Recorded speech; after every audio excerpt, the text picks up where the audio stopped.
welcome to another video from Kath and Nate with the eBay Thrifters, and just trying to give you some tips and as well as get you excited about your own eBay and Amazon thrifting as well. Once again, thrifting, as our definition, is buying used items or items that are on clearance and then selling them on eBay or Amazon or locally, depending on how big it is, what the deal you happen to get.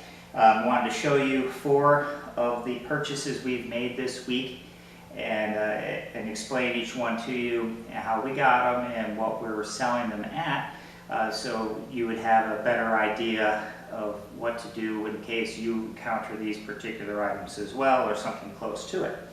I got an entire crate here of Transformers figures. They're a large variety of different classes, as they're called, Voyager, Scout classes, things like that. I got the entire crate for $48, and the first one I sold for $56, and I've sold 3 others for, overall now I've just gone over the $135 mark, and that's 4 out of about 25 of the Transformer figures overall. I didn't know anything about them, so I saw them at a garage sale, and I decided to take a look, do a little research, and once I saw how many were in there, and I saw some of these actually do sell on eBay, I decided to pull the trigger and worked out a deal with the owner. But like I said, that's one of the easiest things to do when you're thrifting. Is you have your smartphone with you, you see an item, just take a moment. Look at on eBay, not just what it's selling for, but what it actually sold for, the completed items, because you don't care what somebody else is listing an item for if it doesn't sell. You want to know what an item sold for, plus shipping, things like that, how many of that particular item sold in the last 60, 90 days, 30 days on eBay, I think, for the mobile app. But that tells you how much demand there is and what you can get for the particular item, as well as the different item conditions. If you found something new with tags, new without tags, used, something like that. But these, like I said, most people just walk by thinking these are toys, and the person had them marked like almost $10 each on average. And I decided to give it a shot and talk them down. That'll bring us to our tip of the week in a little while. Another item that I got was just today. I was in a Walgreens pharmacy, and for some reason they have these bubbles, which they're the kind of bubbles the kids just blow bubbles outside. Miracle bubbles, super miracle bubbles is what it says on here, but it's Star Wars. So we had there's 4 different Star Wars characters in there: R2-D2, Yoda, Chewbacca, and of course Stormtroopers. Stormtroopers are included in every set out there. They're 8 fluid ounces. They were regularly $6, I think it was, per bottle. Disney, of course, owns the rights to Star Wars merchandising now, and they will put Star Wars on anything, and they're now doing it on bubbles, which is kind of a smart idea. I mean, the kids are going to blow through the bubbles, but then the older guys like myself who love Star Wars would rather have the kids, blowing bubbles out of a Star Wars character than, I don't know, My Little Pony or something like that. So I got it for 99 cents each, so I got 9 of them for just under $10, including tax. I did the research on eBay, and in sold items I saw many of them, as well as one alone that was Chewbacca, sold for $16, free shipping. There was another person who sold a pair of 2 twice, and each time for about $20. So that means I can probably get about $10 each, which is good for a $1 investment there. Another item that I purchased this week, and sorry, I just realized I've got them off camera. They're body glove life jackets, life vests, the kind that you use either in boats or if you're doing water skiing. And the person selling them, I'm guessing, works for the company, because he had a lot of them, and many of them had the word sample. I don't know if you can see in there the word sample inside. These are first quality goods. Some of them have tags on them, some don't have tags on them. And I'm doing a video, but thanks, son. So the ones that have the tags on them, we're putting up at full price, and then we'll probably discount them later, but we're doing free shipping. They don't weigh a lot. They'll fit into a box really nicely. And then we got them in all sizes, adult all the way down to toddler size. These are the ones that are branded Fluid. We also had them that were Body Glove as well as Puddle Pals. And they run the gamut from $15 retail all the way up to $50 retail. The person was, they had a garage sale and they were closing up shop, so to speak.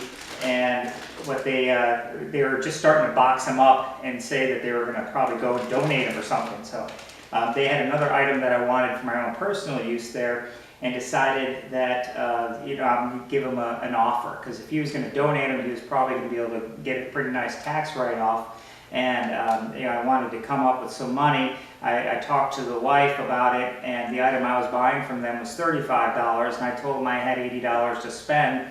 The husband wanted me to take 3 or 4 of them. The wife was more like, take them all. So after I made sure there wasn't going to be any kind of family feud going on, I thanked them and took the entire box. So I ended up getting 23 life jackets for about, I think it ended up being about $1.50 each, and then an additional 9 of the Puddle Pals, which are just for younger kids up to 50 pounds in weight.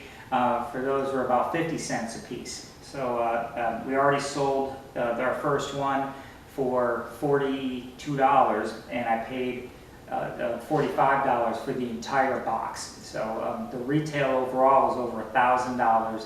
Got it all for $45, and we already got our money back on the first one. We've got them priced pretty high, so we're going to put them on sale.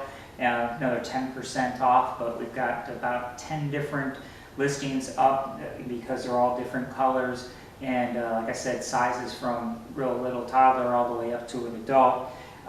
But in the ones that are new with tags, we have up at I think $48 for the adults. So it was a good buy for us. Just made an offer, and thankfully they accepted it, which is great. And then that also alludes back to the mention of the tip of the week, which I guess I'll say the tip of the week right now because I've now said it twice. My tip of the week is when you're at a garage sale or a thrift shop or something, it doesn't hurt to offer. You don't want to say anything insulting, and somebody's got a $500 grandfather clock and you tell them $10. That's just not right. But I mean, to me, in this case, I honestly had just $80 in my wallet, and I told them I want to buy this $35 item from you. I've only got $45 left. What can we work out? And these were nice folks, and they gave them all to me, so that it doesn't hurt. And the same thing with these Transformers. They had them marked to the point that they would have been about $120 if I bought each one individually. And I said that I had $48 exactly in my wallet, which was true, and that I'd buy a few, but unfortunately, since I didn't know anything about them, I didn't want to buy the wrong ones. So, I said, what can we do to work out a price? And, he didn't really want to take 48, but, as he started to walk away, he said, heck with it, just take it for $48. And I'm happy he did, because I've already, tripled my money on that one, and I've got plenty more left. So that's the tip of the week. Make an offer.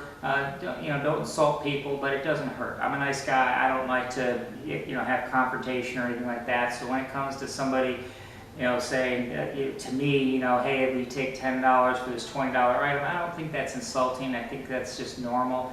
And it opens up negotiation. It's okay to then figure out a price in between. Or if the person doesn't have any more than $10, you just decide yes or no. So, and then the last item that we bought recently, and this is my sale of the week right here. It's a Magma marine kettle, and this one's a gas-fed marine kettle. It's got an adapter on it, so you can actually screw around a rail of a boat, and it's got a tethered lid on it. It's stainless steel, so it's not going to rust or anything like that. So it's really made to be out in the ocean. Anything marine is always really well made, and it's something that you want to kind of buy because it's made to be, out in that salt air or, at least outside all the time. And it's got to be built to last for ages. And in this case, this thing is built to last. I went to a thrift shop. I bought it for $10.50. and I sold it in less than 24 hours for $88 with free shipping. It'll probably be about a $20 ship, giving me after eBay fees, it'll all be about $40 between what I paid for it, eBay fees, as well as shipping, overall. So I got almost a $50 net profit on this one item right here, and it was a great flip. 24 hours, you can't beat that. I said I did the sale of the week, the tip of the week. This is not going to be an ongoing thing, but this right here is me bringing up the awful buyer of the year. I'm not going to mention what his eBay name is or anything like that, but this guy, he bought an item from us that was a vintage sander. He bought it, he then emailed us and said he never received it. So we then sent him the tracking number, which he'd already had on eBay, told him that please check around your property because it was delivered. We told him the specific time and date that it was received. And then we didn't hear anything back. And then 10 days later, we get notification from eBay, or actually PayPal, that he has started to charge back, which is when you contact your credit card company and tell them that you didn't receive an item, or that you didn't authorize a charge on your card, something like that. In this case, he said that he didn't get what he bought. But he never contacted us, he never contacted eBay, he just attempted to say he never got it from us. And so when we showed that he did get it, he then contacted his credit card company and said what he received was not what he bought. But he never sent it back, he never contacted anybody as far as ever sending it back, or anything about telling us that he got something he didn't receive. What it was something that was vintage, and we took a lot of pictures, 12 pictures, which is the max for a free listing, and we did everything we can. So there's no chance that the item that he got was different than what he saw on eBay or paid for. So this is just a guy that is trying to get something for nothing, and he's never going to send the item back. So if you ever encounter this guy, just make sure you block him, or if he does buy something from you, at least now you've got a second person telling you that this guy is no good, and maybe somebody will kick him off of eBay at least. If not, hopefully someone will sue him and get him, to learn his lesson. That's all. You won't get another awful buyer of the year from me. It's just he was that awful. And one other thing that I wanted to bring up was, that my wife joined this eBay thrifting page, which is really great. We get a lot of people bouncing stuff off of us, and we make suggestions, and and we've got a lot of helpful tips from it. It's a great group. A lot of times groups can be snarky, or whatever that term is, where sarcasm, and people aren't very supportive. The eBay Thrifters is a very supportive group, and I recommend anybody at all join them. It helps kind of lift you up too when people share what they found, the treasures that they bought and flipped on eBay. It really makes you kind of get reinvigorated when you had a couple of down days. As you can see, we're doing pretty good right now, finding some good stuff and flipping it quickly for a decent amount of money. So as far as we're concerned, we're not having down days, but we will have those, and for that we will have our friends on the eBay thrifting group to help keep us going. Please comment or contact us if you have any questions, or if you have any ideas as well. And that's it for Kath and Nate's eBay thrifting channel for this week. Thanks for tuning in, and I'll see you soon.